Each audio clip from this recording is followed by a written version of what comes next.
బాప్తిస్మం ఇచ్చి యోహాను మొదలుకొని ఇప్పటి వరకు కూడా పరలోక రాజ్యాన్ని కొంతమంది ఆక్రమించి ఉన్నారు, బలాత్కరించి ఉన్నారు అని ప్రభువైన యేసుక్రీస్తు మత్తయి సువార్త 11వ అధ్యాయం 12వ వచనంలో చెప్తారు.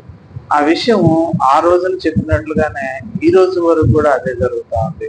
ఎన్నో సంఘాల్లో మరి ఆ యొక్క ప్రెసిడెంట్లుగా, సెక్రటరీలుగా జీవితాంతం కూడా వారు చనిపోయే వరకు కూడా ఆ పదవులను పట్టుకొని వేలాడుతూ దేవుని రాజ్యంగా పరిగణించబడుతున్నటువంటి ఆ మందిరాల్లో దేవుని యొక్క ఆత్మ సంచరిస్తున్నటువంటి ఆ యొక్క పరలోక రాజ్యం అనే ఆ యొక్క చర్చెస్ లో వీళ్ళ సామ్రాజ్యము, వీరి ఆధిపత్యం ఎక్కువగా ఉంది.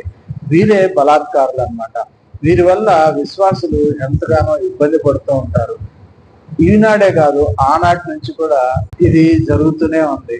అందుకోసం ప్రభువు చెప్పాడు, వీరే కాదు కొంతమంది వాయించేవారు, పాటలు